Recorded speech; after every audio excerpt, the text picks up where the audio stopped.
서울의 40대 여성입니다. 제 사연이 재미있을까 고민을 하다가 에이, 한번 해보자는 마음으로 용기를 내어 이렇게 사연을 보내게 되었습니다. 저는 어린 시절부터 부모님과 남동생 그리고 할머니와 함께 살았어요. 집안 사정이 넉넉지는 않았지만 단란하게 잘 살고 있었는데 제 나이 11살 때쯤 운수업을 하시는 아빠가 일을 마치고 돌아오시는 길에 음주운전자의 차에 치여서 그만 돌아가시고 말았습니다. 갑작스러운 사고에 아빠를 잃고 가장을 잃은 우리 집은 슬픔에 빠져있을 겨를도 없었어요. 당장 입에 풀칠할 걱정에 엄마는 일을 하느라 바쁘셨기 때문이죠. 그러다 보니 어린 동생과 저는 거의 할머니 손에 자라났습니다. 누구나 자식은 애틋하다지만 우리 엄마에게 저는 아픈 손가락과 같았습니다. 왜냐하면 저에게 작은 장애가 있는데 그게 어떤 사건 이후에 생겼거든요. 어느 날 저는 집에서 동생이랑 놀고 있었어요. 숨바꼭질을 하며 동생이 하나, 둘, 셋 숫자를 세는 동안 저는 숨을 곳을 찾고 있었죠. 2층 단독주택에 주인분들이 살고 우리는 그중 반지하 집에 살고 있었거든요. 그 집에는 1층에서 옥상까지 올라가는 낡은 철제 계단이 있었어요. 그 계단 위쪽에 판자 같은 것이 덧대어져서 밖에서는 잘 안 보이는 공간이 어린 제 눈에 들어왔습니다. 그래, 여기다. 숨기에 딱이겠어. 저는 엉금엉금 철제 계단을 올라갔어요. 위험하다고 어른들이 잘 이용하지 않았던 그 계단은 군데군데 녹이 슬어서 제가 올라갈 때마다 끼릭끼릭 소리가 났지만 전 아이였어요. 그게 위험한 줄도 모르고 저 비밀 공간에 숨어야지 하는 마음으로 계속 올라가다가 그만 철제 계단 일부가 끊어지면서 저는 그대로 바닥에 떨어지고 말았습니다. 저는 비명을 지르면서 아파했어요. 어린 남동생은 제 비명 소리를 듣고 달려왔지만 제 다리에서 철철 흐르는 피를 보고 무섭다며 엉엉 울기만 했죠. 저는 큰 사고를 당했지만 어디에 도움을 청할 수가 없었어요. 엄마는 일 나가시고 할머니도 외출하셔서 집에 어른이 한 분도 안 계셨거든요. 그렇게 저는 너무 아파서 엉엉 울고 있는데 마침 지나가시던 슈퍼 아줌마가 절 병원에 데리고 가주셨어요. 동네 병원에서 의사 선생님이 큰 봉합수술이 필요하니 큰 병원에 가라고 말씀하셨어요. 나중에 연락을 받고 오신 엄마와 할머니랑 다른 동네의 큰 병원에 갔습니다. 여러 시간이 걸린 수술을 마치고 나서 제 상태는 완전히 회복되지 않았습니다. 녹이 쓴 철제에 찢겨져서 이미 세균 감염이 심한 상태였고 어디에서 문제인지 모르겠지만 수술받은 정강이는 그 뒤로 온전치 못했습니다. 그 일 전까지 저는 뜀박질을 잘해서 동네 누구와 시합해도 져본 적이 없었거든요. 하지만 이제 달리기를 하지 못하는 다리를 갖게 되었습니다. 그리고 약간 절뚝이면서 걷는 모양새가 돼서 학교에 못된 애들한테 놀림도 종종 받았어요. 제 걷는 모습만 보면 우리 엄마랑 할머니는 눈시울이 붉어지십니다.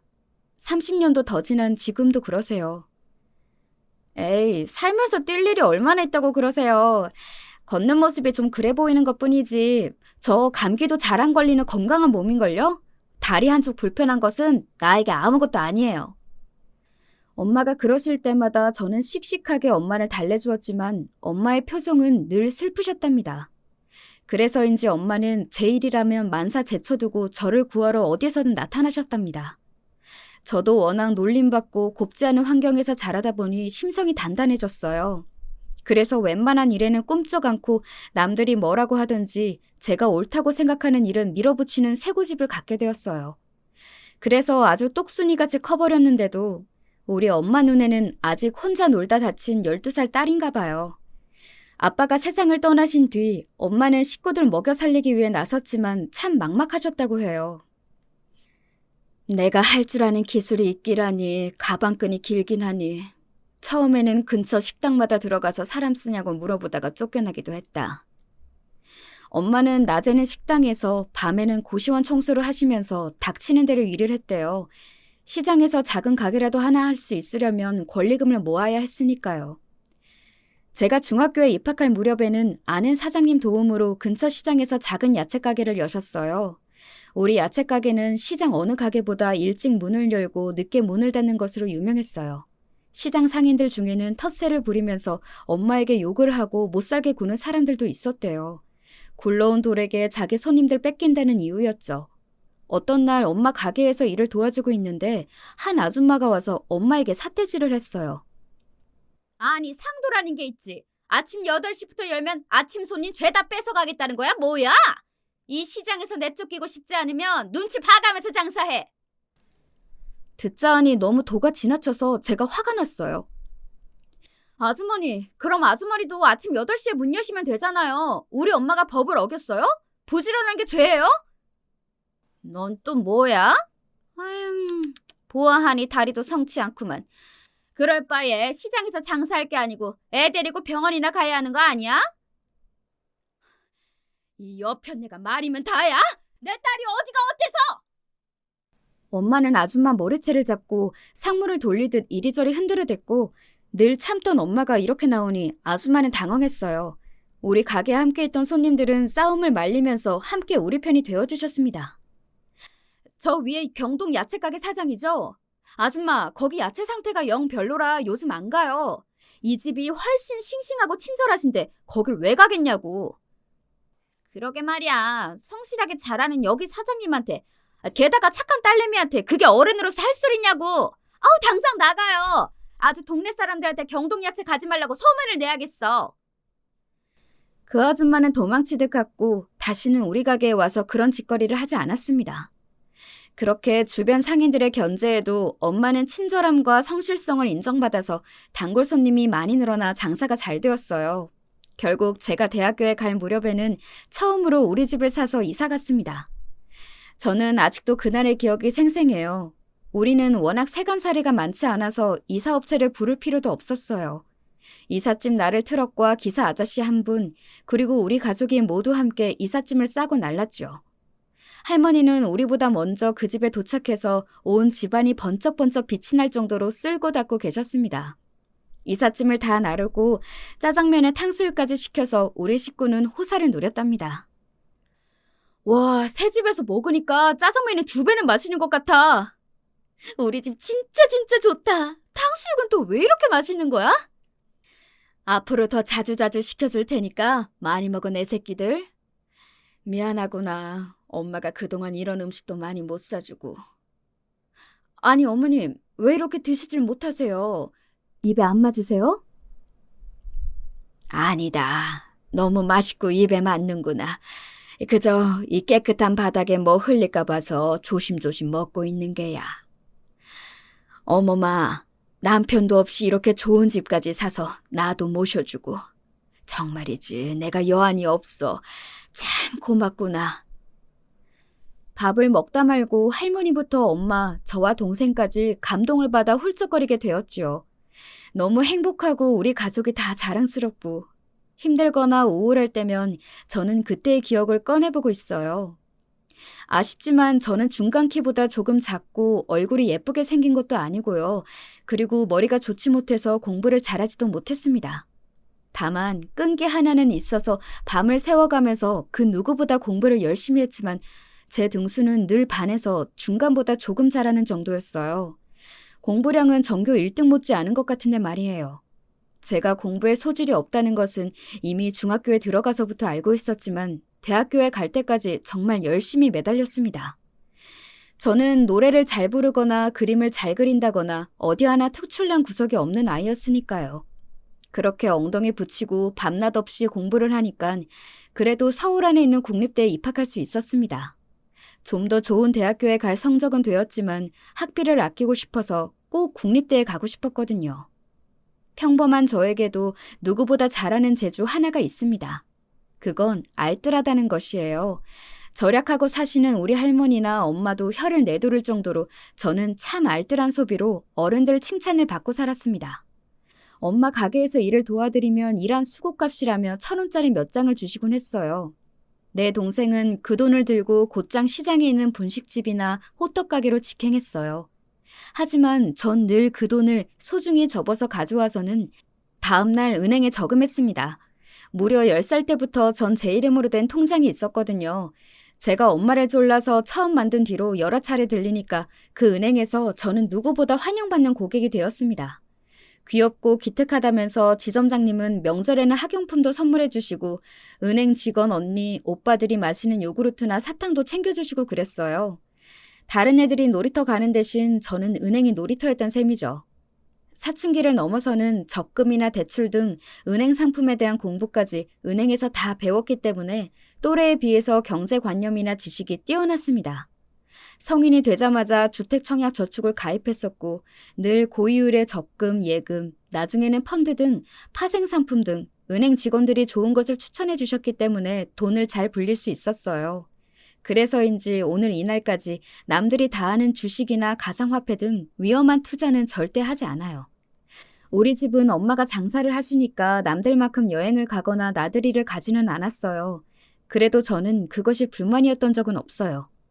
우리 가족은 날이 좋을 때 관악산에 등산을 가고 여름 열대야로 무더위가 기승을 부릴 때는 한강변에 돗자리 펴놓고 시원하게 놀았거든요. 나가더라도 가급적 외식을 안 했고 늘 집에서 주먹밥, 김밥, 그리고 과일 등을 도시락 싸서 까먹고 옵니다. 사실 여러분도 아시겠지만 등산로나 공원 등 밖에서 사 먹는 음식은 더럽게 비싸잖아요? 게다가 관광지 음식은 맛도 없고 정성도 없어서 정말 별로예요. 우리 식구는 밥 외에는 가끔 과일 정도만 먹을 뿐 음료수나 과자도 안 먹고 간식도 안 좋아해서 몸도 건강하고 돈도 아낄 수 있어서 참 좋았습니다.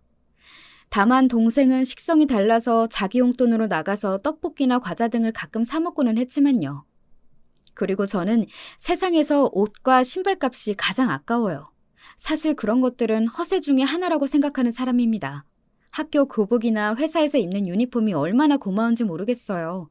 단정하고 예쁘지 이런저런 옷 살 필요 없고 아침마다 옷고를 고민 안 해도 되니까요.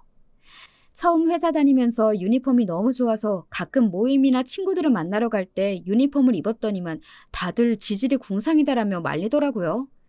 그 말에 동의한 것은 아니지만 사회에서 적절한 때에 입는 옷은 필요하다고 깨닫고 그 뒤로는 그런 일은 자제하고 있어요. 그래서 1년에 2번 정도 쇼핑하는 날을 정해서 엄마랑 할머니랑 다녀오고는 합니다. 질 좋은 옷도 시즌만 잘 잡으면 아울렛이나 매장에서 싸게 살 수 있더라고요. 아무래도 최신 유행하는 옷은 못 입지만 무난한 디자인으로 입으면 아무 문제 없다고 생각합니다. 이렇게 알뜰하기로는 둘째라며 서러운 저도 저보다 더한 짠순이를 만난 적이 있어요. 회사에 다닐 때 진짜 짠순이 한 명 있었어요. 예를 들어 다 같이 식당에 가서 3,500원짜리 밥을 사 먹으면 나 돈 10,000원짜리 깨기 아깝다. 3,000원에서 딱 500원만 있으면 되는데 누구 500원만 빌려줄 사람? 매번 이런 식으로 작은 금액을 주변에서 빌리고 제대로 갚지를 않았습니다. 한 번은 사람들 사이에 불만이 터져 불만 많은 최대리가 총대 메고 직접 물었어요. 너 진짜 왜 그러는 거냐? 내가 왜요? 같이 일하는 사이에 이런 작은 돈은 빌려줄 수 있는 거 아닌가요? 이 돈 안 갚는다고 크게 잘못될 것은 없잖아요? 이렇게 자기 돈만 아깝다 하고 남의 돈 소중한 줄은 모르니 점점 사람들이 얘를 멀리 하더라고요. 그런데 이 짠순이 직원이 어떻게 되었는지 아세요? 대기업 다니고 강남에 집이 있는 부자 남자친구 생겼다면서 회사에 자랑을 늘어놓고 다녔었는데 글쎄 알고 보니 그 남자친구는 사기꾼이었고 그 남자한테 빌려준 돈이 4천만 원이 넘는다며 맨날 울고 눈이 퉁퉁 부어서 회사에 다니더래요. 남들 욕먹어가면서 돈 그렇게 모아둔 돈을 엉뚱하게 다 날리고 주변에서는 그 직원을 위로해주기는커녕 아주 잘 되었다 속 시원하다며 고소했으니 참 돈은 진짜 잘 써야 한다고 그 직원을 통해 배웠습니다. 제 경우에는 제 것도 아끼지만 공공 물품도 매우 아낍니다. 집이든 회사이든 제가 있는 공간이 어디이든 전기가 낭비되고 있으면 가서 끄고 물이 새면 잠그고 다닙니다. 은행이나 가게에 무료로 배치된 서비스 음료나 사탕이 있어도 딱 저와 제 일행수에 맞춰서 챙깁니다. 또 저는 주변 분들에게 쓰는 경조비는 아끼지 않고 상식선에서 하는 편입니다.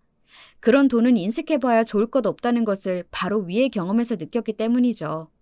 알뜰한 저희 할머니나 엄마도 축의금, 특히 조의금만큼은 주변 못지않게 내십니다. 그러면 받으시는 분들이 놀라세요. 그렇게 아끼시는 사람이 조의금을 왜 이렇게 많이 주셨나면서 더욱 고마워하시지요. 그러니까 구독자 여러분께 저 현명한 짠순이라고 자랑해도 되는 거 맞죠? 이만큼이나 짠순이인 저에게 데이트 비용도 참 아까운 것이더라고요. 아무리 남자가 더 돈을 쓴다고 해도 어떻게 얻어먹기만 하나요? 남자가 인당 10,000원쯤 하는 비싼 밥을 사주면 저도 그 다음에 커피나 디저트 같은 것을 또 비슷한 수준에 맞춰서 사줘야 하잖아요. 영화 관람료에 팝콘에 밥값에 찹값까지 하루에 쓰는 돈이 5만 원을 훌쩍 넘게 되더라고요. 제 돈만이 아니라 남자친구 돈도 아껴볼 생각에 저는 공원, 등산, 무료 박물관 이런 데이트를 제안하고는 했습니다. 그리고 외식 대신 제가 싸온 도시락과 보온병에 커피를 담아오니까 전 그런 제 자신이 뿌듯했거든요. 하지만 만나던 남자친구들은 제가 재미없대요. 처음에는 알뜰하고 사상이 바르다라고 반기더니 나중에는 이렇게 노는 게 지겹다. 너는 20대 아가씨가 어떻게 된 게 우리 엄마보다 더 궁상이냐? 험한 말까지 하고 헤어진 남자도 있었어요. 이런 저를 이해해주지 못하는 또래의 친구들도 너무 속상하고 슬펐어요. 그런데 그런 저를 불쌍히 여기셨는지 하늘에서 저에게 꼭 맞는 착하고 마음 좋은 남자친구를 보내주셨답니다. 제가 핸드폰을 회사에서 떨어뜨려 박살이 나서 난처했던 날이 있었어요. 매달 나가는 통신 요금과 그 비싼 기계값 하며 현대인의 필수품이라고 하니 사용은 하지만 전 그 돈이 늘 아깝다고 생각해왔는데 기계를 바꾼 지 1년 만에 이렇게 되어 너무 아까웠지요. 근처 핸드폰 가게에 가서 박살난 핸드폰을 내밀며 물어보았어요. 사장님, 제 폰 살아날 수 있을까요? 저 꼭 이거 계속 써야 하는데. 저런, 이 핸드폰이 손님에게 소중한 모양이군요. 하지만 이를 어쩌죠? 액정도 교체해야 하고 자판도 망가져서 수리비가 더 나올 텐데. 안 돼요. 저 이 기계 산 지 1년밖에 안 되었단 말이에요. 작년에 바꿀 때도 피눈물 흘리면서 산 건데 어떻게 안 될까요? 그럼 이 방법은 어떨까요? 제가 고객님의 돈이 낭비되지 않고 새로운 핸드폰을 마련할 수 있도록 방법을 찾아볼게요. 1년이 지나셨다면 번호 이동이 가능할 것도 같은데. 네. 저 작년 4월에 샀으니까 지금 15개월 되었어요. 진짜로 그런 방법이 있을까요? 저는 제발 해결해달라며 눈을 반짝이면서 사장님을 쳐다봤어요. 그렇게 쳐다보니 사장님은 의외로 제 또래의 젊은 남자였습니다. 사장님은 컴퓨터를 사용해서 무언가를 찾고 하더니 저에게 음료수를 들고 와서 내주었습니다. 몇 분 뒤에 통신사에서 연락이 올 거예요. 통신사만 바꾸면 쓰시던 번호 그대로 핸드폰 기계는 거의 공짜로 바꿔드릴 수 있을 것 같습니다. 이제 만족하세요? 처음 가게에 들어올 때는 다급해 보였는데 이제 표정이 확 밝아지셨네요. 네, 사장님이 구세주세요. 저는 나름 알뜰하다고 살면서도 핸드폰 기계를 공짜로 사는 법은 미처 몰랐네요. 이제 사장님한테만 핸드폰 해야겠어요. 그러고 보니 여기 근처에 대광상사 직원인가 봐요. 저 거기에 단골 손님 많은데 앞으로도 지나가다가 커피나 음료 마시러 들려주세요. 진짜요? 제가 집에 갈 때 타는 버스 정류장이 이 근처라 매일 지나다니기는 해요. 저 진짜 자주 놀러 와도 되는 거죠? 그럼요. 저 빈말 안 하는 남자입니다. 그런데 서진 씨 지금 가입서를 작성하다 보니 나랑 생년월일이 똑같네요? 이런 인연이 다 있네요. 저와 생년월일이 똑같고 심지어 이름도 비슷한 서준이라고 하니 우리는 처음부터 친밀감이 생겼고 친구가 되기로 했습니다. 때는 더운 7월이었기 때문에 버스를 타기 전에 전 서준이네 가게에 들려서 시원한 에어컨 바람을 쐬며 함께 얘기하다가 집에 가곤 했습니다. 서준이는 혼자서 가게를 봐야 해서 화장실을 가거나 급한 일이 있을 때면 퇴근 이후 제가 잠깐씩 가게를 봐줄 정도로 친해졌어요. 그리고 늘 혼자서 자장면이나 찌개 등 배달 음식으로 대충 식사를 때우는 것이 제 눈에는 안타까웠습니다. 그래서 특기를 발휘해서 간단한 도시락을 싸주고는 했죠. 와, 나 집밥 너무 좋아하는데 딱 내가 좋아하는 집밥 스타일 도시락이다. 정말 고마워. 잘 먹을게. 서준이는 언제나 제 도시락을 아이같이 활짝 웃으면서 반겨주었기 때문에 저는 도시락을 쌀맛이 났습니다. 친한 남자친구들과 달리 서준이는 날이 갈수록 제 도시락을 좋아하고 의지하기까지 했어요. 그러던 어느 날 가게에서 같이 도시락을 저녁으로 까먹고 있었는데 서준이는 조그마한 상자를 내밀었습니다. 내가 맨날 너한테 신세만 지는데 이거 받아주라. 은색 상자를 펴보니 그 안에는 투명하고 작은 보석이 박혀있는 반지 하나가 있었어요. 놀란 눈을 하고 서준이를 쳐다보니 그는 이미 양볼이 발그레하면서 수줍어했어요. 선물이기도 하고 이제 그냥 친구 말고 여자친구 해주라. 나 너 좋아해. 저도 사실 서준이를 만나는 동안 좋아하는 마음이 몽글몽글 솟아나고 있었던 차에 그의 고백을 받으니 그렇게 기쁠 수가 없었습니다. 저는 단숨에 반지를 왼손 약지 손가락에 끼고 서준이를 껴안아 주었어요. 우리는 그렇게 정식 연인이 되었답니다. 사실 데이트라고 해도 퇴근한 제가 서준이네 가게에서 함께 봐주면서 놀다가 서준이가 저를 집에까지 데려다 주는 것이 대부분이었죠. 서준이는 저를 좋은 데이트 장소에 데려가지 못한 것에 늘 미안해했습니다. 나는 도리어 너무 좋은걸? 괜한 데 다니면서 돈 쓰지 않고 서준이가 돈 버는 시간을 빼앗지 않고 일터에서 여름에는 시원하게 즐길 수도 있으니 완전 땡큐지.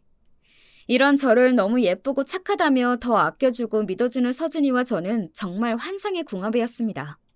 그러던 어느 날 퇴근하고 오니 서준이는 이미 가게 문을 닫고 있었습니다. 가게 문 앞에는 임시 휴업이라는 푯말이 붙어 있었죠. 서준아, 무슨 일이 있는 거야? 왜 가게 문을 일찍 닫았어?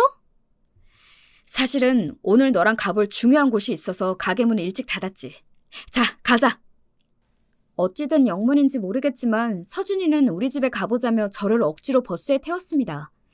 그러고 보니 서준이는 평소에 간편한 반팔티에 면바지를 입고 있었는데 오늘따라 넥타이까지 메고 근사한 정장 차림이었습니다. 오늘 왜 이렇게 멋있게 차려입은 거야? 나 설레게. 정말? 나도 양보 차림이 꽤나 잘 어울리지. 미안하지만 오늘만은 너한테 잘 보이려고 입은 게 아닌데. 갑작스러운 남자친구의 방문에 우리 할머니는 서둘러서 옷을 갖춰 입느라 당황해하셨어요. 아니, 우리 손녀딸 애인이 올 줄은 내가 미처 몰라서 미리 언지를 좀 줘야 이 할미가 맛있는 반찬도 만들어 놓을 거 아니냐. 그리고 저는 시장에 계신 엄마에게 집에 일찍 오실 수 있는지 전화를 드렸어요. 서준이에게는 우리 식구들 앞에 깜짝 방문한 속셈이 있었습니다. 할머님, 어머님, 절 받으십시오. 귀한 따님의 남자친구 김서준이라고 합니다. 서준이는 넙죽 절을 올리고 특유의 해맑은 웃음을 날리면서 두 분께 인사를 드렸어요. 우리 엄마는 당황스럽기도 하지만 인상이 좋은 서준이를 보시고는 기분이 좋으셨던 것 같아요. 한참 동안 엄마와 할머니는 서준이에게 궁금하신 이것저것 물어보시면서 대화를 하고 있었어요. 저는 할머니가 하시던 찌개랑 반찬을 마무리하며 부엌에 있었는데 갑자기 저를 부르시더라고요. 아이고, 우리 손녀가 벌써 시집을 가다니 내가 참 오래도 살았다. 그렇죠, 어머니? 이제 이런 순간이 오고야 말았네요. 하지만 우리 사위가 너무 좋은 사람 같으니까 아쉬움은 없어요. 네? 사위라니 무슨 말씀이신 건지 어리둥절한 표정으로 있었어요. 서준아, 나 두 분께 허락받았다. 우리 결혼하자. 사랑해. 서준이는 갑자기 저에게 꽃다발을 안기면서 청혼을 했습니다. 그리고 할머니와 엄마는 언제 봤다고 서준이 편이 되어서는 박수를 치면서 감격에 겨운 눈물을 훔치고 계셨어요. 세상에나 여자친구에게 청혼하기도 전에 가족들에게 먼저 결혼 허락을 받는다니 너무 이상하지 않아요? 우리 남편이 그런 사람이에요. 사람이 그렇게 착하고 해맑을 수가 없어요. 저에게 우리 할머니, 엄마가 얼마나 중요한 분들인지 서준이는 알고 있던 겁니다. 만약 제가 좋아하는 남자를 두 분이 반대하신다면 저는 결혼하지 않을 것 같아요. 오늘 드디어 결혼 허락을 받았다! 제가 청혼을 받아들이겠다고 하자 서준이는 이렇게 크게 웃으며 기뻐했어요. 그럼 이제 서준 씨 부모님께 가서 결혼 인사를 드려야겠다. 그럴 필요 없이 바로 상견례 날을 잡자. 지난번에 너가 우리 가게에 있을 때 부모님이 갑자기 찾아오셔서 인사드렸지? 그때 우리 부모님은 너가 참하고 마음에 드신다고 했으니 그걸로 된 거 아니겠어? 그래서 우리 할머니와 엄마 그리고 서준 씨 부모님을 모시고 상견례를 하게 되었습니다. 아가씨가 매일 우리 서준이 도시락을 싸다 준다고 들었어요. 요즘 사람답지 않게 솜씨 좋고 알뜰하고 이렇게 예쁘고 바르게 참 좋은 사람으로 잘 키우셨습니다, 사부인. 아휴, 별 말씀을요. 저는 가게 하느라 바빠서 우리 어머님께서 서진이를 다 키워주셨습니다. 우리 서준군도 사람이 참 반듯하고 인상도 서글서글하니 서진이와 참 잘 어울리네요. 그러게 말이에요. 요즘 처자답지 않게 알뜰살뜰 잘 살게 생겼어. 요즘 여우 같은 기집애들 좀 보세요. 부모들 무시하고 지들끼리만 살겠다고 버티지 않나. 이러면 안 되는 것 아닌가요? 옛날 공자부터 그러지 않았어요. 효도가 세상 제일 중요한 것이라고. 사부인, 그럼 애들끼리 신혼살림 차려주지 않고 합가시킬 생각이신가요? 당연하죠. 나는 우리 아들이랑 떨어져서 살아본 적이 없어요. 얘가 저 없이는 아무것도 못하는 칠칠한 얘랍니다. 우리 며느리도 제가 같이 살면서 예뻐하고 가르쳐 줄게요. 걱정 마시라니까요. 예비 시모를 뺀 거기 있는 사람들 모두 침묵을 지키다가 예비 시부가 분위기를 풀어보려고 했습니다. 이 사람이 좀 힘들게 아들을 가져서 키우다 보니 이렇게 마음이 앞선 모양입니다. 물론 아이들끼리 상의해서 합가를 할지 독립을 할지 정할 이야기지요. 그렇게 이런저런 다른 이야기를 하다가 예비 시모가 목이 마른데 종업원이 언제 오는 것이냐고 툴툴거리셨습니다. 제가 물 가져다 드릴게요, 어머님. 자리에서 일어나서 종업원에게 얘기하고 자리로 돌아오는데 이상한 것입니다. 예비 시모는 무슨 벌레라도 본 듯이 놀라고 불쾌하다는 눈초리로 저를 쳐다보고 있었습니다. 너 어디 다리라도 다쳤니? 걷는 모양새가 왜 그런디야? 제가 절뚝거리는 모습을 예비 시모는 처음 보고 알게 된 것인데 이 말에 우리 엄마의 표정은 당혹감과 불쾌함으로 힘들어 보이셨어요. 전 아무렇지 않다는 듯이 대답을 했어요. 제가 어릴 때 좀 장난꾸러기였어야 말이죠. 잘못 떨어져서 다리가 다쳤는데 사는 데는 아무 지장 없어요. 저도 제 다리가 좀 다르다는 걸 잊고 살 정도로요. 아니, 그게 그냥 좀 다른 문제가 아니지. 설마하니 장애가 유전된다거나 그런 것은 아니겠지? 엄마, 지금 장모님이랑 할머님도 계신데 말씀 조심해 주세요. 장애라뇨. 우리 서진이 말 그대로예요. 누구보다 건강하고 잘 지내고 있으니까 괜한 걱정 마시라니까요. 그래, 나도 당신이 말하기 전까지는 이상한지 모르겠던 걸 웬 호들갑이야. 가족들로부터 타박을 받은 예비 시모는 그때서야 자기 말실수를 깨달았는지 아니, 나도 괜찮단다. 그냥 궁금해서 물어봤어. 궁금해서. 상견례 자리를 마치고 집에 돌아와서 할머니와 엄마의 얼굴은 어두워 보이셨습니다. 그리고 자기 전 저를 안방에 불러서 말씀하셨어요. 너의 시모 될 분이 보통 분 같지 않아 보이더라. 꼭 시부모님을 모시고 살아야겠니? 다시 한번 생각해봐라. 엄마, 저도 그렇긴 한데요. 사실 지금은 우리가 모은 돈이 부족해요. 그렇다고 덜커덩 월세집에 가서 매달 몇십만 원씩 나간다고 생각해보세요. 그것만큼 아까운 돈이 또 어디에 있겠어요? 우리가 시부모님 댁에서 살면 그만큼 절약할 수 있으니까 얼른 돈 모아서 집 사면 그때 분가할게요. 나는 네 다리를 보자마자 대놓고 인상을 찌푸리던 사돈만 생각하면 이 결혼도 말리고만 싶은데 니네가 살 집이 없어서 합가까지 해야 한다니 정말 마음이 너무 속상하구나. 내가 돈이 있었으면 니네 작은 집이라도 구해주는 건데. 엄마는 참 별 말씀을 다 하셔요. 엄마가 준대도 안 받을 거거든요. 우리 부부가 스스로 마련한 집이어야 의미가 있죠. 엄마, 나 5년 안으로는 분가를 해보일 테니까 너무 걱정 마세요. 하지만 합가의 세월이 길어질 거라고 그때는 전혀 생각하지 못했어요. 결혼하고서 남편은 핸드폰 가게를 운영하고 저는 다니던 회사를 계속 다니면서 맞벌이로 돈을 벌 계획이었으니까요. 그리고 또 제가 누굽니까? 알아주는 똑순이 짠순이니까 금방 집을 살 자신이 있었죠. 그러나 살아보니 그게 참 쉽지가 않더라고요. 결혼하고 얼마 되지 않아서 저는 아들 쌍둥이를 임신했어요. 제 아이가 생겼다는 기쁨도 잠시, 쌍둥이를 임신한 제 몸은 하루하루 숨쉬기도 버거웠어요. 그래서 결국 직장을 그만둘 수밖에 없었어요. 쌍둥이를 임신하고 집에 들어 앉으니까 시모는 저에게 집안일을 온통 맡겨버리셨어요. 어머님, 저 배가 많이 불러서 빨래나 청소는 힘든데 그것만 도와주시면 안 될까요? 직장 다니던 얘가 집에 있으면 하루 종일 심심할 것 아니냐. 쌍둥이들 출산하고 나면 그때는 내가 도와주마. 하지만 집안일보다 더 힘든 것은 시모의 수다를 하루 종일 들어줘야 하는 것이었어요. 우리 시모는 말이 정말 많은 편이었어요. 전화기를 한번 붙잡았다 하면 기본이 2시간이요. 많으면 서너 시간이 훌쩍이었어요. 대화 내용도 별다른 용건이 아니었어요. 어느 친구네 이혼했다더라, 그 집 사위가 어떠고 며느리가 어떠고 이렇게 수다를 떨고 나시면 저에게 와서 2차전 수다를 하세요. 저는 집안일을 하느라 바쁜데 옆에 오셔서는 내가 지난번에 얘기했던 순심이네라고 있지? 이번 여름에 큰아들이 모시고 베트남 여행을 간다고 나한테 자랑자랑을 해대서 내가 딱 그랬지. 우리 애들은 굳이 나를 모시고 살겠다고 집에 들어와서 우리 집안일도 며느리가 다 해준다고. 그랬더만 순심이가 아무 소리도 못하는겨. 이 시애미가 이런 사람이다. 니네가 해외여행 같은 거 안 보내줘도 비교하거나 싫은 소리 하더냐? 그저 이렇게 한 가족 마냥 같이 사는 게 최고요. 알죠. 우리 어머님 좋은 분이신 거요. 그럼 어머니, 이 빨래 좀 마저 개주시겠어요? 저는 저녁 준비도 해야 해서. 아이고야, 내 정신 좀 봐라. 정여사네가 연락 달라고 했는데 까먹었네 그랴. 이러고 서둘러서 일어나서 가버리시는 거예요. 우리 쌍둥이들이 태어나고 나서 아기들을 돌보느라 저는 잠잘 시간도 부족했어요. 출산하고 나면 본인이 집안일을 하겠다더니 청소랑 장 보는 일만 마지못해 하셨고요. 여전히 식사 준비부터 부엌일 등은 제 몫이 되어버렸어요. 시모는 집안일에는 손 하나 까딱하기 싫어하셨어요.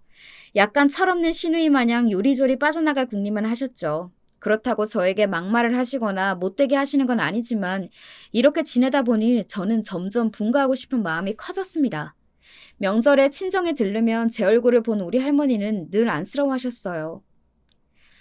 아이고 우리 아가 어찌 그리 얼굴이 반쪽이 되었어 그려. 아가들 키우기 참 힘들지? 네가 시가에서 사는 것만 아니면 이 할머니가 가서 도와주겠구만. 그저 애기들 때문이겠어요. 시부모 모시고 살려니 그 일이 오죽 많겠어요. 니네 합가한다 할 때 내가 더 강하게 말렸어야 했는데 후회가 드는구나. 그리고 전 정말로 건강이 나빠져서 어느 날 쓰러지고 말았습니다. 병원에서 눈을 뜨니 쓰러진 제 옆에서 친정엄마와 남편이 울고 있었어요. 여보, 나 어떻게 된 거야? 여보, 자기가 빈혈 수치가 안 좋고 과로로 쓰러졌다고 의사가 말하더라. 정말 미안해. 당신이 이렇게나 아픈데도 남편이라고 아무것도 모르고 살았으니 말이야. 이제 내가 당신을 많이 도와줄게. 남자 자식이 이런 일은 뭘 울기까지 하는 건 모르겠네. 바쁜 사업하는 아들이 무슨 집안일이야. 이 애미가 대한이 엄마 도와줄 테니 걱정 마라. 아니요, 사부인. 서진이랑 얘기들은 당분간 우리 집에서 돌보겠습니다. 제 딸 자식 일인데 제가 나서야죠. 김서방은 걱정 말고 하던 일이나 잘하고 돈 열심히 모으게. 그래야 집을 사서 분가할 것이 아닌가? 우리 엄마는 아주 무서운 얼굴로 이렇게 말씀하셨고 그 모습에 시모도 남편도 아무 소리 못하고 저는 퇴원 후 친정으로 가게 되었습니다. 친정에서 할머니께서는 제가 물 한 방울 손에 못 묻히게 돌봐주셨어요. 아기들 젖 먹이고 돌보는 건 외에 전 할 일 없이 쉬면 되었습니다. 엄마는 몸에 좋은 보약과 각종 보양식으로 저를 먹이셨어요. 이렇게 친정에서 지내다 보니 저는 몸이 편했습니다. 날이 다르게 살이 붙었고 마음은 평안하기 그지없었어요.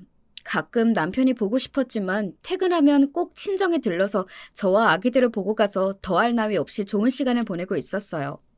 그렇지만 제가 이렇게 팔자 좋게 지낼 수만은 없었습니다.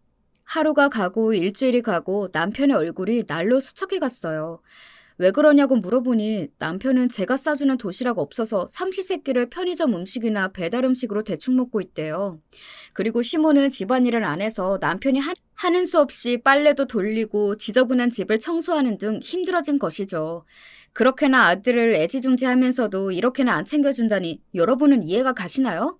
엄마로서 정말 직무유기이죠. 남편이 이렇게 고생하는 것을 아는데 저만 좋자고 마냥 친정에서 지낼 수만은 없었어요. 그래서 2주 만에 시댁에 들어가기로 했습니다. 남편은 너무 좋아서 가게 문을 잠시 닫고 저를 데려다 주러 왔지만 그 차 안에서 제 마음은 마치 도살장에 끌려가는 소와 같은 심정이었죠. 여보, 약속해요. 당신은 더 열심히 가게 해서 돈 벌고 나도 악착같이 모을 거예요. 우리 집 마련하면 아무 미련 없이 분가하는 거예요. 알겠죠? 물론이지. 나 더 돈 열심히 벌어서 꼭 당신 좋은 아파트에 살게 해줄게. 좋은 아파트보다 우리 가족끼리만 함께 살아보고 싶어요. 저는 끝내 눈물이 나왔고 남편은 못난 남편이라 미안하다며 저를 달래주었습니다. 그렇게 시댁에 도착하자 시부모님이 저를 너무 반겨주셨어요. 그리고 시부가 엄격하게 말씀하셨습니다. 그간 우리 며느리가 몸 상하도록 고생한 걸 몰랐구나. 당신은 앞으로 나가서 노는 시간 줄이고 집안일은 다 당신이 하시오. 알겠소? 아이고, 알겠어요. 대한 엄마야, 내가 많이 해주마. 덕분에 한동안 전보다 시댁 집안일을 줄일 수 있었습니다. 그리고 우리 쌍둥이 대한이와 건우가 만 3살이 되자 어린이집에 보내게 되었습니다. 시모는 애초에 애들을 잘 봐주시는 분이 아니었고 저는 직장에 나가고 싶은 마음이 굴뚝이었기 때문에 어쩔 수 없이 아이들을 기관에 맡겼습니다. 다행히 애기들은 어린이집에서 친구들과 놀 수 있다면서 잘 적응했고 저는 어떤 회사에 취직해서 다니기 시작했습니다.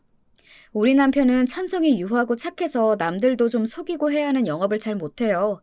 그래서 토요일에는 저도 남편 가게로 출근해서 손님들에게 사근거리면서 열심히 핸드폰을 팔아서 매출이 조금 늘었습니다. 이제 저는 짠순이 실력을 더욱 발휘해서 제 월급을 모두 적금으로 모아갔습니다. 아이들이 학교에 입학하기 전에는 분가하고 싶어서 열심히 아파트 청약도 신청했죠. 하지만 아파트 가격은 날로 높아지고 청약은 자꾸만 떨어졌습니다. 그렇지만 열심히 하는 사람은 그 누구도 막을 수가 없지 않겠어요? 결혼한 지 8년 만에 아파트 청약에 당첨된 것입니다. 그리고 입주할 때쯤이면 대출 7천만 원만 빼고 입주금 모두 마련될 만큼 악착같이 돈을 모았습니다. 아파트 청약 소식에 우리 가족은 모두 아주 기뻐해 주셨습니다. 너희들이 대단하구나. 그 어렵다는 아파트 청약도 되고 입주금까지 마련했다고? 그런데 돈 한 푼 보태주지 못한 이 애비가 미안하구나. 아버님, 그런 말씀 마셔요. 저희 함께 지내는 동안 잘해주셔서 정말 감사드려요. 아니, 그런데 대출을 7천만 원이나 들어야 한다는데 꼭 아파트에 들어가야겠니? 그건 팔고 여기서 계속 지내면. 엄마, 함께 10년 살았으면 오래됐어요. 요즘 어떤 여자가 시부모님 모시고 집안일 다 하면서 사나요? 우리 대한 엄마니까 이 정도 해낸 거예요. 그 이상 강요하면 저 진짜 못난 남편 되는 건데 그러실 거예요? 아들아, 너는 알지? 이 엄마가 어릴 때 찢어지게 가난해 부려서 아파트에 사는 것이 소원이었단다. 그러니 니네 집에 함께 살면 안 되겠나? 우리 집은 전세를 내주고 그 돈 너네 주면 대출도 안 받아도 되니 말이다. 아, 그런 방법이 있었네요. 그러면 우리도 대출 없이 지낼 수 있고 말이죠. 남편은 시모의 말씀에 수긍이 갔는지 저에게 좋은 방법 아니냐고 하더라고요. 그러는 남편이 정말 깜깜이 눈치의 마마보이만 같아서 미워 보였습니다. 저는 아무 대꾸도 하기 싫어져서 그만 방에서 나가버렸어요. 남편은 잠시 뒤에 제가 있는 방으로 들어왔어요. 여보, 내 생각은 안 해? 10년을 모시고 살았으면 나도 이제 우리만의 가정을 일구고 싶단 말이야. 학가하는 동안 어머님이 집안일 나 다 시키고 얼마나 힘들었으면 내가 관절염이 다 걸렸겠어. 이제 나이 40에 불과한데 말이야. 또 모시고 살라고 하면 같이 못 살아요. 당신이 선택해. 남편은 시모에게 합가하기 어렵다고 말씀을 잘 드렸으니 화풀라고 웃으며 저를 풀어주었어요. 그리고 2년 뒤에 드디어 우리는 분가를 하게 되었습니다. 그런데 이사 들어간 지 얼마 뒤에 어떤 트럭이 와서 우리 집에 이삿짐을 나르고 있는 거예요. 세상에, 시부모님의 짐이 우리 집으로 옮겨지고 있던 것입니다. 시모가 들어오자마자 저는 어찌된 일인지 여쭤보았어요. 내가 말하지 않았냐? 우리 집 전세 주고 그 돈 너네 줄 테니 같이 살자고 분명히 했는디. 나도 아파트 사는 게 소원이다야. 막무가내로 시모는 우리 집 방 한 칸에 기어코 자신들의 짐을 옮겼습니다. 깨끗하고 단정하던 우리 집에는 시부모님의 물건들이 잔뜩 들어와서 어수선해졌어요. 그 모습을 바라본 저는 정말 뚜껑이 열려버렸습니다. 이삿짐을 나르건 말건 간에 그대로 집을 나가서 친정집에 갔어요. 너무 분하고 억울해서 할머니를 잡고 하소연을 하는데 엄마가 잠깐 집에 들러서 제 사정을 알게 되셨어요. 이 여자가 좋게 말로 하니까 못 알아먹는구나. 이제 이 엄마가 모든 일을 맡겨라. 엄마가 알아서 하마. 너는 그저 아무것도 모르겠다고 가만히 있으면 된다. 알겠지? 우리 엄마는 정말 화가 머리끝까지 나셔서 어떤 계획을 품으신 것 같았어요. 다음 날이 되자 우리 집에 친정엄마랑 할머니가 박스 2개를 가지고 오셨습니다. 엄마? 연락도 없이 어쩐 일로? 이 박스가 다 뭐예요? 아니, 사부인, 여기에 어쩐 일로 오셨는가요? 사돈, 오래간만입니다. 우리 딸이랑 같이 사신다면서요? 나랑도 같이 사시지요. 이 말씀에 저는 놀랐지만 더욱 놀란 것은 시모였어요. 얘기 들으셨을란가 모르겠지만 이미 우리 내외가 이 집에 들어왔는디요? 아유, 걱정 붙들어 매세요. 사돈댁에 쓰시는 방 그대로 쓰시고 저는 여기 널따란 거실에 이불만 깔고 지내면 되죠. 저도 아파트에 사는 게 소원이었단 말입니다. 이런 제 맘 사부인도 이해하시죠? 그래서 약속을 깨고 여기 들어오신 거 아닙니까? 함께 잘 살아보시지요.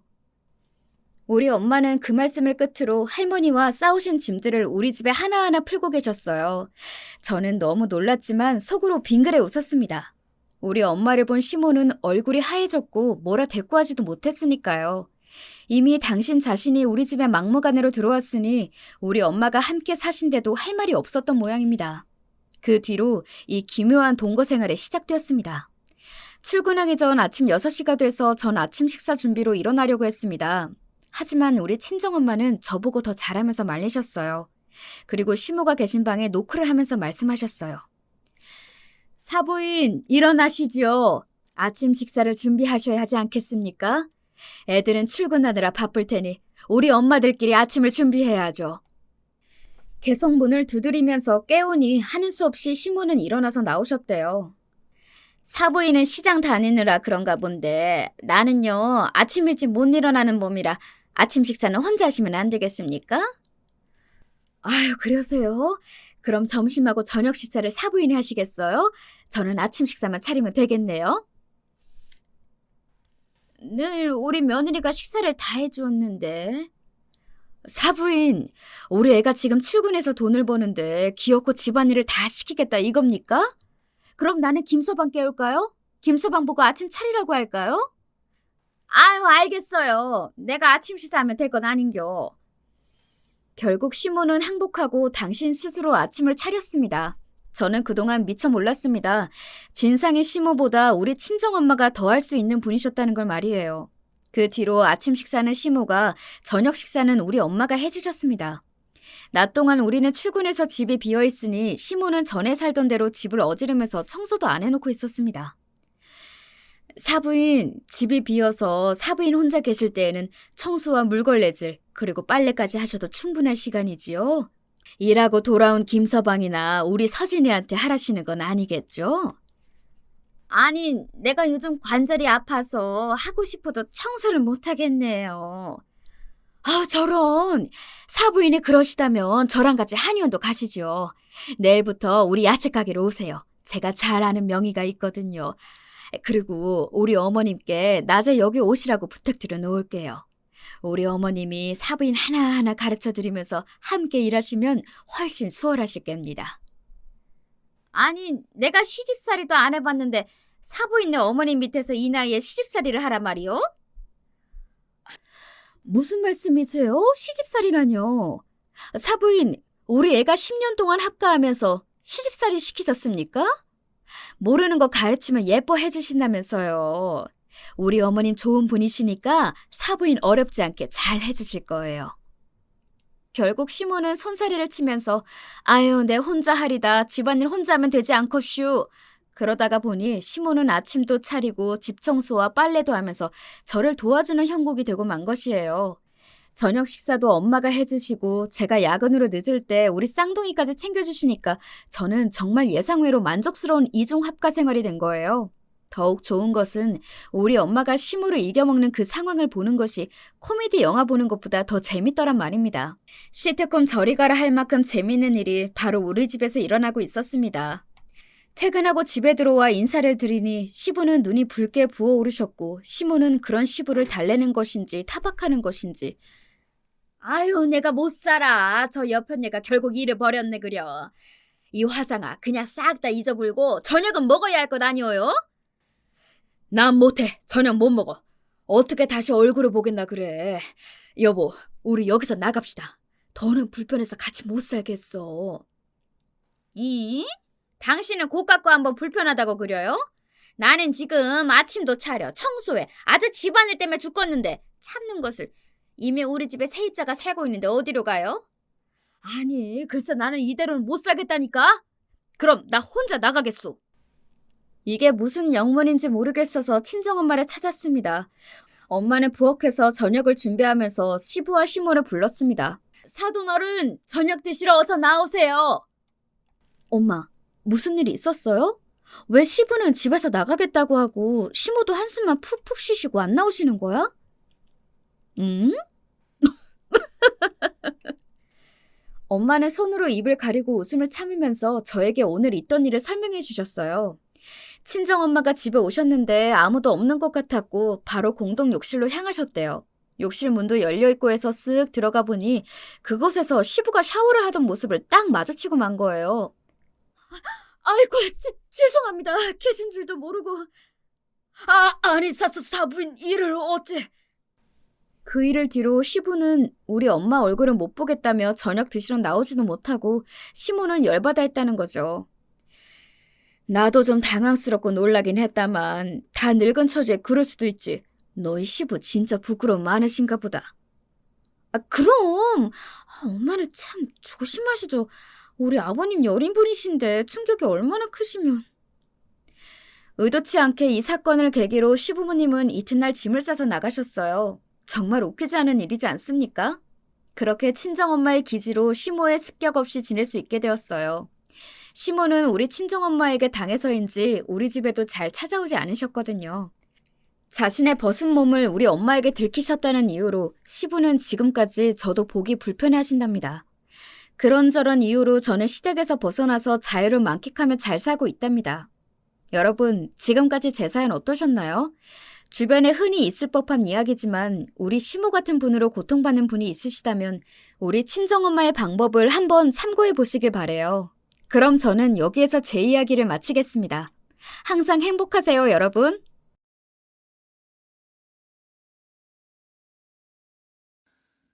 안녕하세요. 저는 요새 부쩍 더워진 날씨에 약속을 줄이고 유튜브로 사연을 빠지다나 실컷 듣는 일상을 보내고 있는 여자랍니다.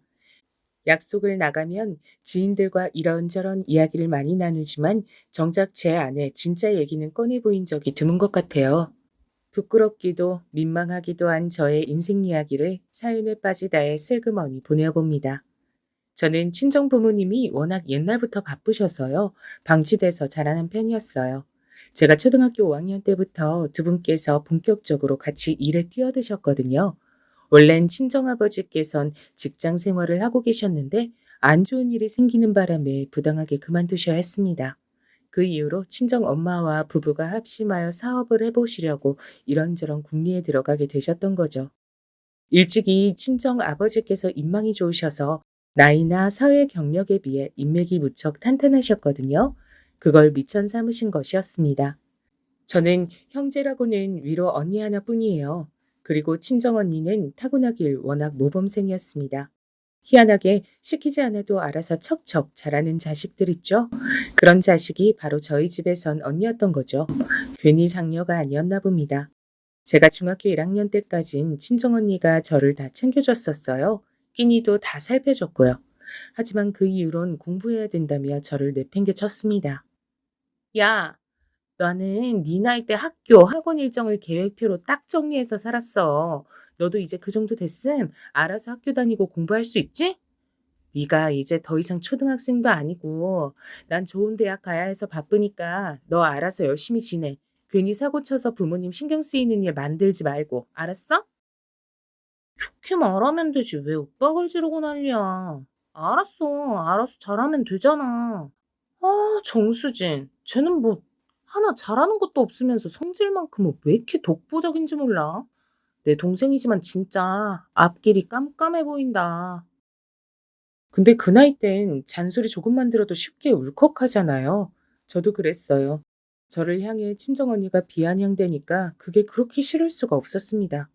가뜩이나 초등학교 때와는 달리 중학교로 올라오니까 수학 문제가 하나도 이해가 안 돼서 항상 나는 돌머리인가 싶은 자괴감이 들고 있었는데 공부 잘하는 친정언니가 잔소리를 날리니 왜 그렇게 밥맛으로 보였던 건지요.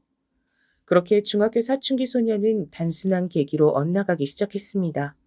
자식 키워보신 분들, 그 자식이 중학교 2학년을 지날 때 어땠나요? 무난했나요? 별 사고 친 기억이 없는 자식이라면 여러분은 복 받으신 겁니다. 대개 사춘기 애들이 그 시점을 무난히 못 넘기고 획가닥 하거든요. 친구들이랑 의미 없이 막 쏘다녔어요. 괜히 집에 들어가기 싫었습니다. 학원 안 가고 방황하는 제 모습이 이 시대 최고의 반항아 같았고 멋쟁이 같았습니다. 친정 언니는 숨막히는 고등학교 생활을 하면서도 학원과 독서실 생활까지 병행하던 괴물이었으니 제가 방황하며 쏘다니는 걸 알 길이 없었죠. 저는 알아서 잘하겠다는 약속 따위 지키지 않았던 겁니다. 그러다 기어이 중학교 3학년 올라가자마자 친정 아버지께 싸대기를 맞았어요. 한 대 맞고 나서 너무 아프고 억울해서 중전한테 뺨 맞은 장희빈 마냥 표독스럽게 아버지를 있는 대로 째려봤다가 반대쪽 싸대기도 거세게 맞았습니다. 종전보다 더 강하게요. 맞으니까 귀에 이상한 이명소리가 들리고 머리가 어지럽더군요. 정수진! 너 정신 안 차릴래? 부모가 피땀 흘려서 번 돈으로 기껏 보내놓은 학원을 그간 농땡이 쳐온 걸로 모자라서 학업 비용이랍시고 받아냈던 용돈들로 여태까지 옷이나 사고 친구들하고 노래방이나 쏘다녔어? 너 같은 자식을 환영할 부모는 이 세상에 아무도 없을 거다. 그러고 나서도 친정아버지께선 분이 안 풀리시는지 절 한 대 더 치시려는 듯 씩씩거리셨고 그 옆에서 간신히 친정엄마께서 말리셨어요. 가뜩이나 머리도 안 좋은 애 왜 자꾸 머리를 때리냐고 하시면서 당사자인 제가 듣기엔 서글픈 내용으로 친정아버지를 만류하셨습니다.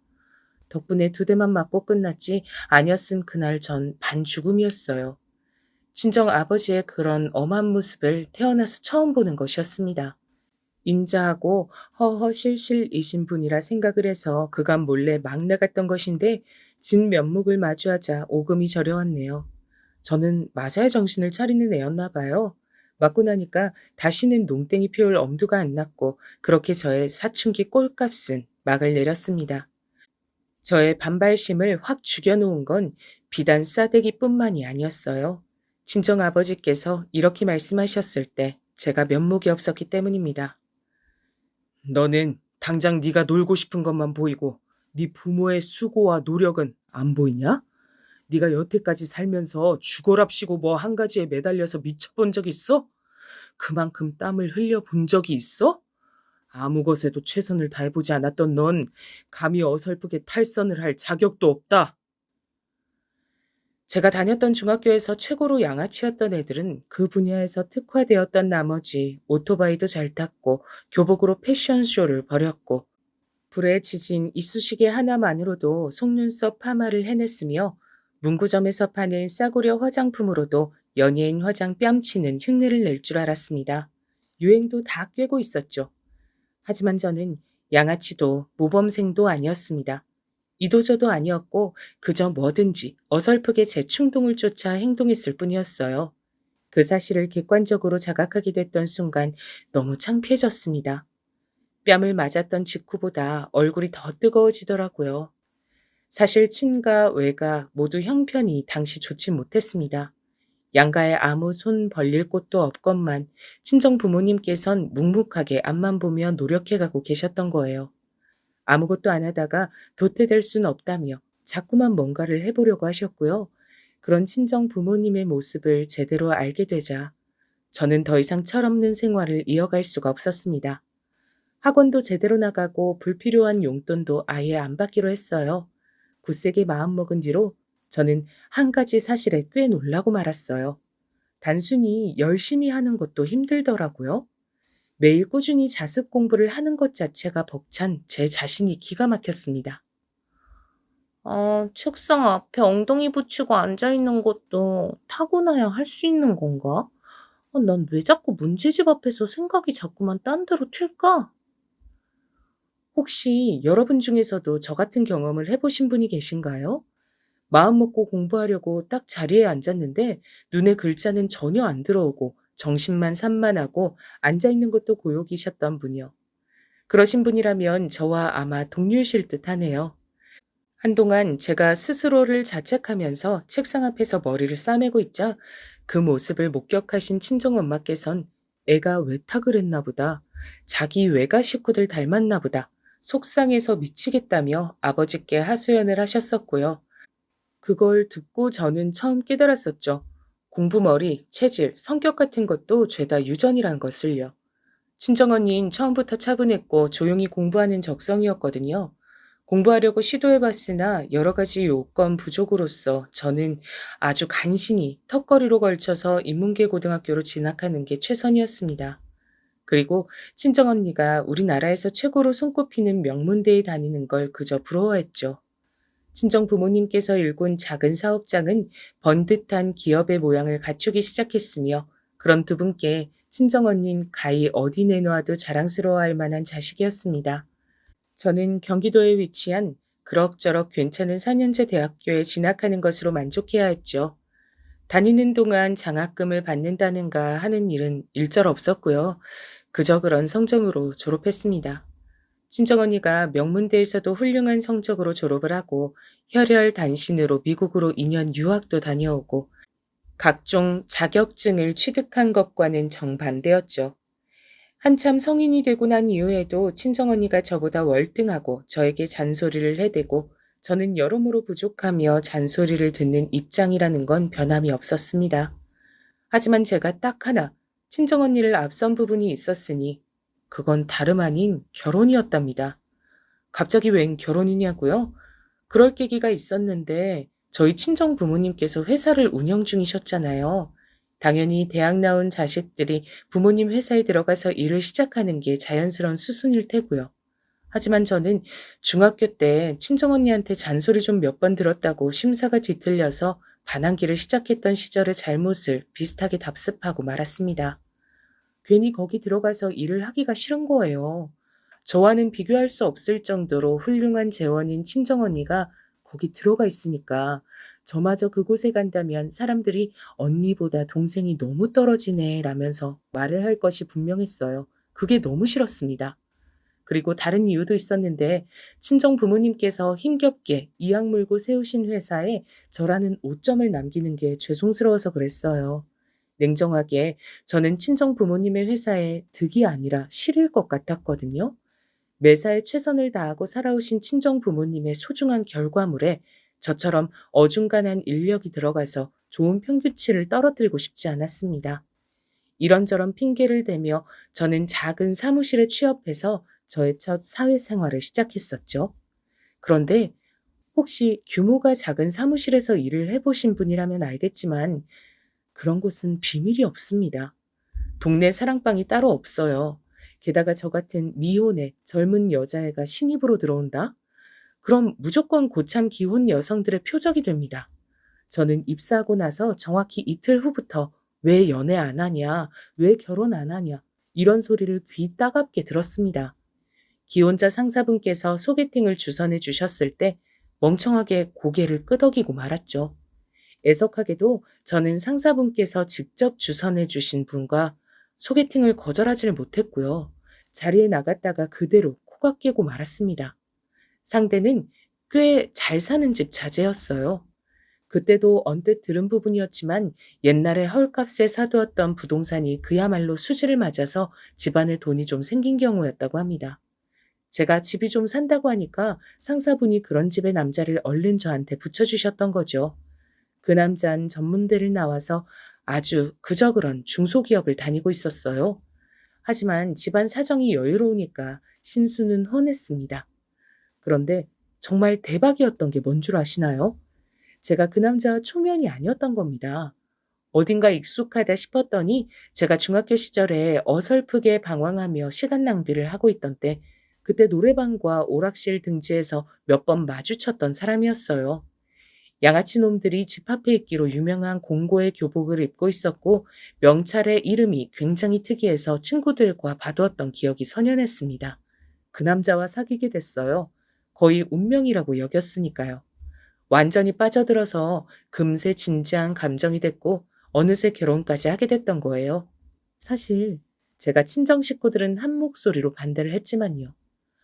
어쩔 수 없이 제 결혼을 시켜주었던 건 정말 부끄럽게도 제가 임신을 했었기 때문입니다. 남편과 저의 인연을 이어준 그 상사분에게 비싼 가방 하나라는 사례까지 하고 난 뒤 얼마 후 퇴사를 했었고 저는 태교를 하며 지냈죠. 근데 몇 주 뒤 병원에 정기검진차 가봤다가 안 좋은 소견을 들었어요. 유산 가능성이 있단 것이었죠. 청천벽력이었고 그 후로 열심히 관리를 해봤지만 끝낸 유산 판정을 받았습니다. 약물보단 수술이 낫다고 해서 그렇게 했고요. 그런데 수술하고 나서 보인 남편의 반응이 정말 별로였어요. 저한테 왜 그렇게 우울해하냐면서 이미 벌어진 일은 어쩔 수 없는 건데 죽상 좀 하지 말란 식으로 말을 하더군요. 보는 사람까지 같이 우울해지는 것 같다면서 저한테 표정 관리를 하라고 했습니다. 아기를 유산으로 잃은 사람한테 표정 관리라뇨? 시댁도 매한가지였어요. 애 가진 여자가 얼마나 몸 관리를 허술하게 했으면 유산을 격리하며 저를 질책했습니다. 집안 형편이 어렵지 않다길래 그게 마음에 들어서 흔쾌히 허락하고 며느리로 맞았더니 너무 섣부른 결정이었다며 후회하고 있단 말씀들도 하셨죠. 제가 그런 소리를 듣고도 가만히 있을 순 없었네요. 게다가 유산 후유증으로 너무 힘든 상태였는데 저를 향한 비난까지 들으니까 제정신일 수가 없었어요. 남편한테 선언했습니다. 네 가족들 죄다 내 앞에 한날 한시에 집합시켜서 나한테 사과를 시키든가 아니면 우리 이혼하든가 해. 둘 중 하나야? 뭐라고? 네 가족들? 너 말하는 꼬라지가 그게 뭐야? 유산 하나 한 것 같고 세상에서 가장 큰 비극이라도 겪은 것 마냥 유세가 아주 장난이 아니네. 야, 너 진짜 이렇게까지 예민한 여잔 줄은 몰랐다. 피차 더 피곤해지기 전에 빨리 갈라서자. 당장 이혼해.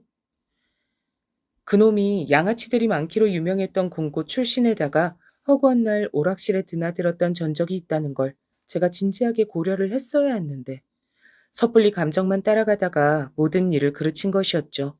어쩌면 이런 부모 아래서 태어나고 싶지 않다며 아기가 제 뱃속에서 자기 스스로 떠난 걸지도 모른다는 생각마저 들었습니다. 처음 서로를 보자마자 로맨틱한 인연이라고 청했을 땐 언제고 결혼 딱 8개월 만에 남남이 되면서는 서로에게 오만 쌍욕을 하며 저주를 날렸었죠. 님이라는 글자에 점 하나만 찍어도 남이 된다던데 그 말이 딱 맞았습니다. 이런 기가 막힌 결혼 생활을 끝마쳤을 때 저에겐 수치스러움이 남아있었죠. 부끄러워서 친정에 고개를 들 수가 없었어요. 인생이 어쩜 이렇게 지지부진하게만 흘러갈 수 있는지. 친정 부모님과 언니에게 창피해서 진짜 죽고 싶을 지경이었습니다. 특히 친정 언니는 명문대의 대학원까지 나와서 탄탄한 중견기업의 연구원으로 재직하고 있는 사람과 당시에 교제 중이었거든요. 시간이 지나서 이분이 제 형부가 되셨고요. 멋지고 제정신인 상대와 성숙한 결혼 전 연애를 이어가는 친정 언니에 반해 저는 모든 게 볼품없었던 것으로 생각됐습니다. 너 이제 앞으로 어쩔 거냐? 무슨 거창한 인생 계획이라도 세워둔 거야? 이혼하고 나서 2달째 아무것도 안 하고 지내고 있는 것엔 이유가 있겠지? 네? 아버지, 저 이제 겨우 2달이에요. 저도 마음 좀 추스르고 여러 가지로 생각 좀 하면서 제 진로를 탐색해보는 중이에요. 저도 놀고만 있는 건 아니라고요. 아휴, 그러다 또 아무 직장이나 들어가서 아무렇게나 살겠지. 너는 잔말 말고 회사로 들어와. 버틸 만큼 많이 버텼잖냐. 이젠 들어와라. 제가 가서 잘할 수 있을지 모르겠어요, 아버지. 솔직히 언니는 객관적으로 뛰어난 인재잖아요. 근데 전 아니고요. 저라는 낙하산이 피해만 끼치게 되면 어떡하죠? 피해를 끼치겠지. 그건 당연하지. 걸핏하면 피해 덩어리를 불러대겠지. 뻔해. 네? 그렇게 예상하시면서도 왜 저를 회사로 들이시려는 거예요? 단지 제가 아버지하고 엄마 딸이라서요? 왜? 낙하산이면 좀 어때?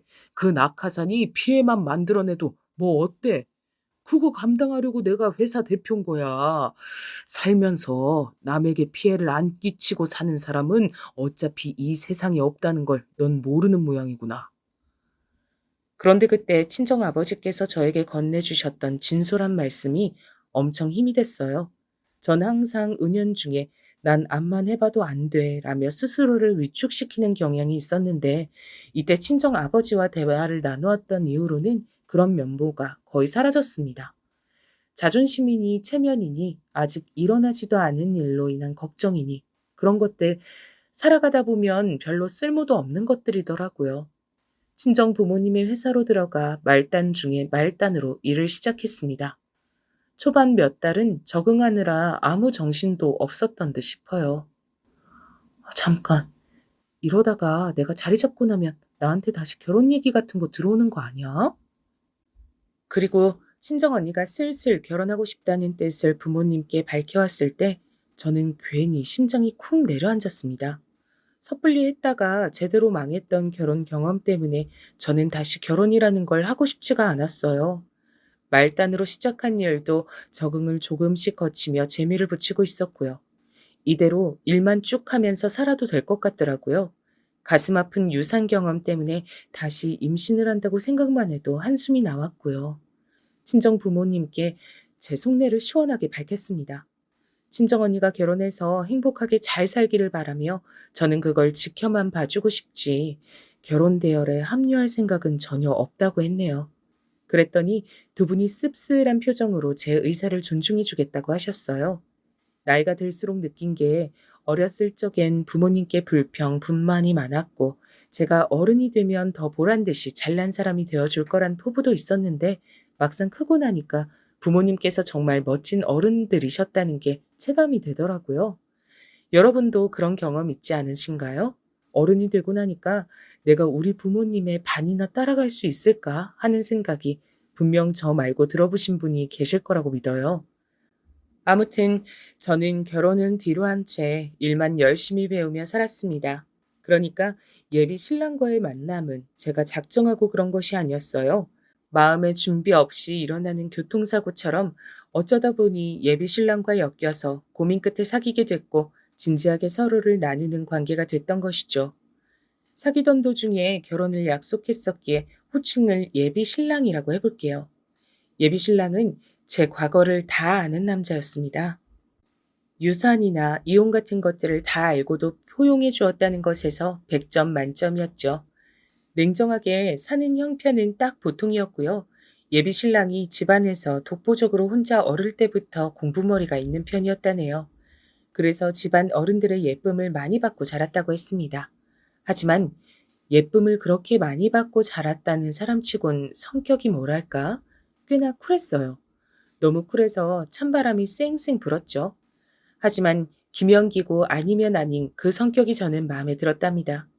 여러분은 배우자나 연인분께 결정적으로 빠지게 된 계기가 있으셨나요?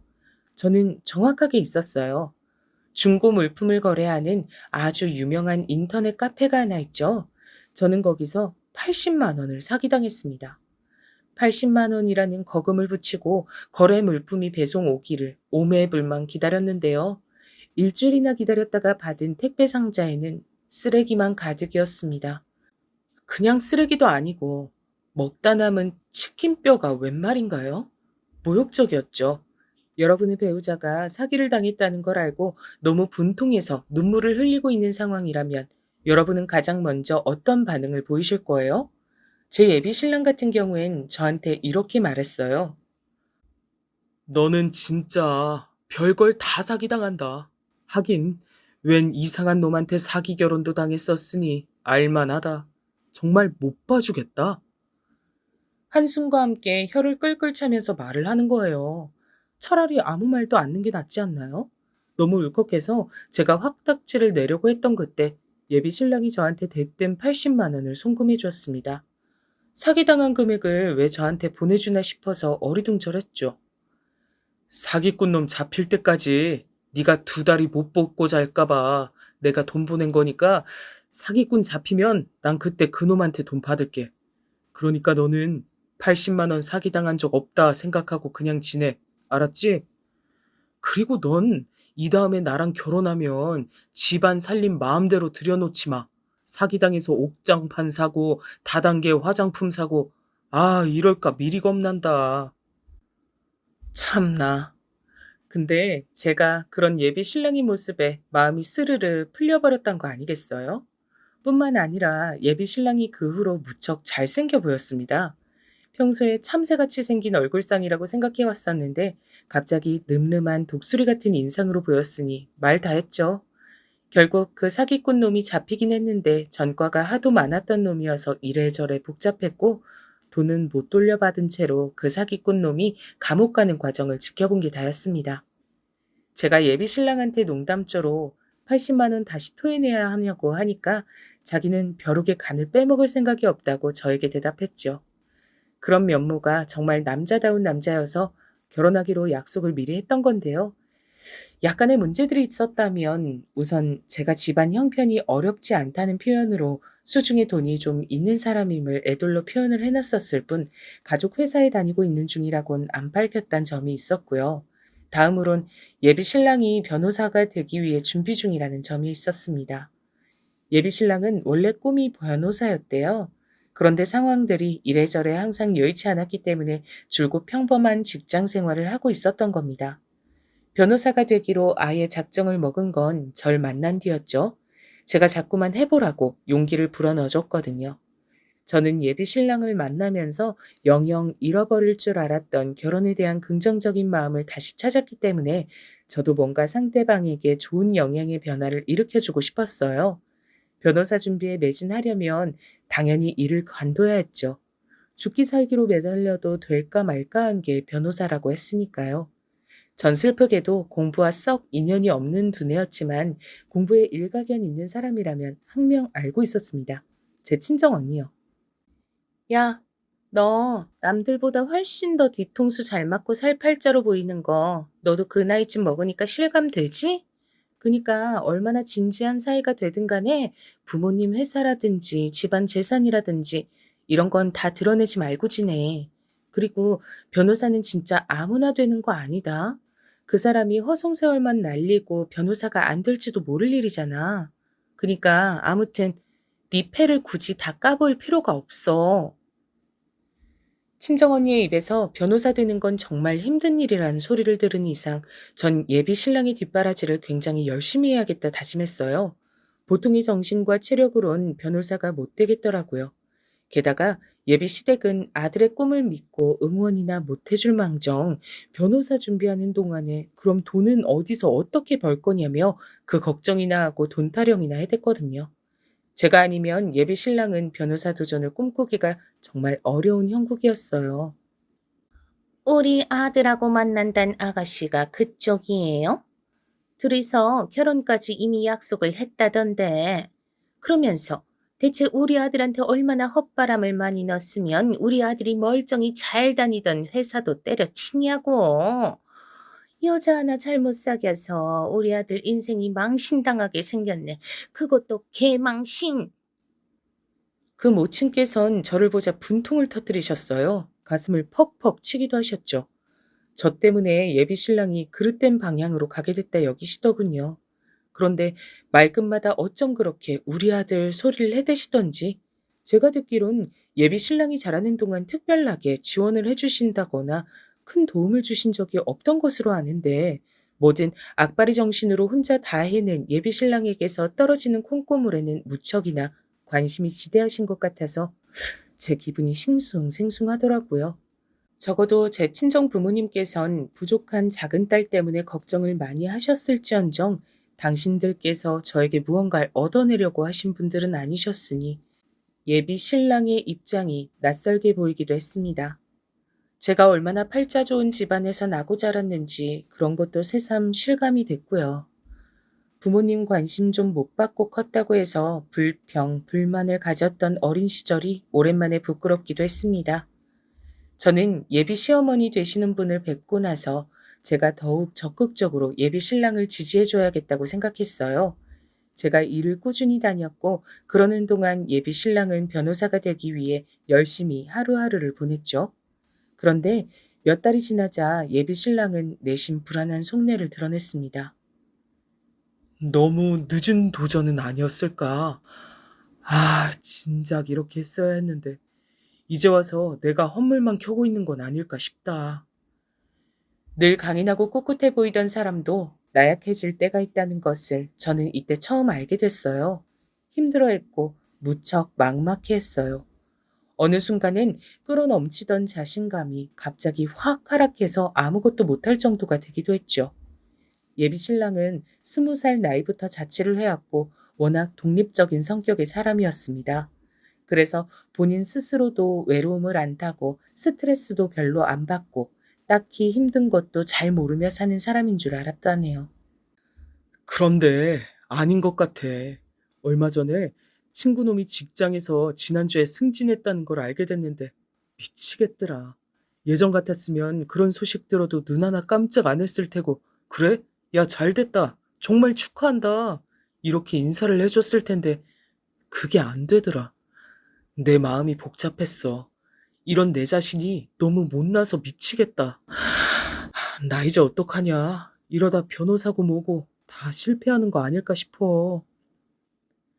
예비 신랑이 그런 심적 방황을 하고 있을 때 그 가족들은 아무런 도움이 안 됐습니다. 변호사 되기 힘들 것 같으면 하루빨리 공부하는 걸 때려치우고 안정적인 직장이나 다시 구하길 바라며 예비 신랑이 주는 용돈을 기다리고만 있는 사람들이었으니까요. 예비 신랑을 단단히 붙들어준 건 저뿐이었죠. 너무 자책하지 마. 살면서 누구나 그럴 수 있는 거야. 나 봐. 똑똑한 척은 다 하고 다니는데 뒤통수도 잘 맞고 어리버리하고 다혈질이고 감정적이고 못남 좀 투성이잖아. 나라고 해서 주변에 이런 내 면모를 들킬 때마다 안 창피했을 것 같아? 절대로 아니야. 나 이혼했을 때 주변에 소문 다 났었는데 그때 쪽팔려서 한강물에 뛰어들고 싶었어. 하지만 지금의 나를 봐. 멀쩡히 잘 살고 있잖아. 매일 출퇴근 성실하게 하면서 하루하루 살고 결혼할 남자친구의 꿈을 응원하면서 그렇게 보람차게 사는 지금의 내 자신이 나는 좋아. 자기도 시간이 흘러서 이때 돌아봤을 때 그땐 정말 막막했지만 다 지나고 보니 웃을 수 있는 과거가 됐다고 그렇게 말하게 될 거야. 진짜로 그렇게 될까? 내가 지금의 시기를 이겨내고 성공할 수 있을까? 그렇다니까. 자긴 나만 믿어. 그리고 돈 걱정도 할 필요가 없어. 내가 따박따박 돈 버는 직장인이야. 뒤에서 내가 받쳐주고 있는데 무서워할 게 뭐가 있어? 처음 봤을 땐 저렇게 사람이 허술하고 맹해서 어떻게 하나 싶었는데 이미지가 내 안에서 이제 바뀐 것 같다. 내가 지켜줘야 할 여자가 아니라 내가 도움받고 의지해도 될 여자로 보인다. 정말 든든하네. 고마워. 나 정신 바짝 차리고 열심히 할게. 저에게 예비 신랑은 무척 감동을 했습니다. 항상 뭐든 베푸는 쪽에서 살아왔던 예비 신랑은 자기가 맹목적으로 받아보기만 한 게 처음이라 그랬어요. 특히나 예비 신랑은 자기 가족들의 기대를 늘 짊어져야 했으니까요. 참고로 예비 시아버지 되시는 분께선 건강이 안 좋으셨답니다. 그래서 예비 신랑은 남들보다 이르게 가장 역할을 해오며 지내왔던 거예요. 한바탕 예비 신랑이 심적 방황을 거친 게 끝이 나고 다시 공부에 매진을 하자 예비 시어머니께선 저를 향해 놀랍단 눈초를 보내오셨습니다. 이제 보니까 아주 만만치 않은 아가씨였네. 처음엔 남의 집 귀한 아들 가지고 자기 입맛대로 장난질을 치는가 싶었는데 제법 살뜰하게 뒷바라지를 이어가잖아. 다시 봤어요. 이 정도면 그 정성은 내가 인정을 해줘야죠. 우리 아들을 믿어주고 밀어줘서 내가 엄마로서 고마운 마음입니다. 아니에요, 어머님. 재능과 꿈을 다 갖춘 사람을 그냥 지나칠 수가 없어서 옳은 길을 걸을 수 있도록 전 열심히 응원만 해줬을 뿐이에요. 아, 그리고 이제 말씀 편하게 하세요. 그렇게 해주실 거죠? 저를 아직 못마땅해 하며 경계심 어린 기색을 보이고 계셨던 예비 시어머니를 향해 제가 먼저 부드러운 신호를 보내드렸죠. 그랬더니 그때부턴 말씀도 편하게 하시고 여러모로 저를 허물없이 대하시더군요. 저를 예비 며느리로 정식 도장 찍어주신 것 같아서 저는 좋게 생각했답니다. 변호사, 아무나 되는 거 아니라는 친정언니의 말은 정말이었어요. 쉽게 되리라곤 당연히 예상하진 않았지만 예비 신랑이 딱 봐도 보통 내기의 인물은 아니었기에 어찌 되든 되긴 할 거라고 믿었는데 만만치 않더라고요. 변호사 시험에 한 번 떨어지면 다음을 기약하며 또 피눈물 나는 인고의 시간을 보내야 했으니까요. 주변 사람들을 초조하게 만들고 당사자의 애간장을 다 태우는 시험이었습니다. 예비 신랑이 변호사 시험 합격의 문턱에서 정말 아깝게 낙방이라는 고배를 마셨고 전 묵묵히 다시 뒷바라지를 해주었습니다. 예비 시어머니의 사촌언니 되시는 분께서 도중에 심장마비로 돌아가시는 큰 일이 있었는데 그때도 제가 장례식장에 가서 얼굴을 비추고 이런저런 일도 거들었었죠. 예비 시댁의 분들도 그래서 저를 거의 다 알았어요. 제가 묵묵하게 열심히 예비 신랑의 변호사 준비 뒷바라지를 해온 것 그 역시도 모두 알고 있었고요. 그 앞에서 예비 시어머니께선 목에 힘을 주셨었습니다. 특히나 당신의 친정 식구들이 거의 다 얼굴을 비춘 현장이었기에 장례식이었을지라도 자랑할 만한 기회를 온전히 놓치기란 아쉬웠던 모양이었죠. 우리 아들은 내가 낳았지만 정말 인류 최대의 미스테리야. 아니, 공부만 잘하든가 아님 인물만 좋든가 뭐든 하나만 특출나도 될 일인데 뭐 하나 빠짐없이 고루고루 잘나더니 부모한테 효도하겠답시고 그 좋은 머리 썩히지도 않고 변호사 시험을 알아서 척척 준비를 하지 않나. 조선시대 조신한 처녀들보다 더 지고지순한 여자 만나다가 뒷바라지를 받질 않나. 아이고, 우리 아들이 이렇게 대단하니까 기를 쓰고 고된 뒷바라지 하겠다고 자처하는 여자가 일 수밖에 없지. 내가 아들을 잘라도 너무 잘났어. 큰일이야. 그런데 그 자랑을 가만히 들어보면 결국은 돌고 돌아서 본인 자랑이었습니다. 대략 어떤 유형의 인물이신지 그때부턴 제가 제대로 감이 잡혔었죠. 어째서 예비 신랑이 어렸을 때부터 집안 어른들로부터 예쁨을 많이 받았음에도 무뚝뚝하고 초연한 사람으로 자라났는지 알 것도 같더라고요. 확대 해석을 잘하시고 본인 공으로 상황을 돌리는 걸 좋아하시고 호들갑 떠시는 건 더욱 좋아하시는 모친의 영향이 지대했던 듯 싶었습니다. 변호사 시험 때문에 시기가 기약이 없었을 뿐 결혼하기로 사실상 정해져 있던 사이기 때문에 저는 예비 시댁의 이모저모의 얼굴을 비추고 일도 하고 그러면서 지냈어요. 그러면서 제 친정에서도 예비 신랑이 변호사 시험을 다 끝나는 대로 결혼할 거라고 막연히 예상을 하게 됐고요. 제 친정과 예비 시댁의 차이가 있었다면 변호사 시험의 합격 유무를 따지는 것이었습니다. 그렇다면 혹시 제 친정에서 예비 신랑이 변호사 못 되면 결혼도 못 한다고 엄포라도 놨냐고요? 아니요. 놀랍게도 아니었어요. 친정 부모님께선 결혼에 관해선 제가 이제 관심도 없고 자포자기로 살 줄 알았는데 다시 짝을 찾았다는 것에 기뻐하시면서 사위가 변호사든 말든 상관없다고 여겨주셨거든요. 그런데 희한하게 예비 시댁 쪽에선 변호사 시험 결과에 신경을 기울였죠.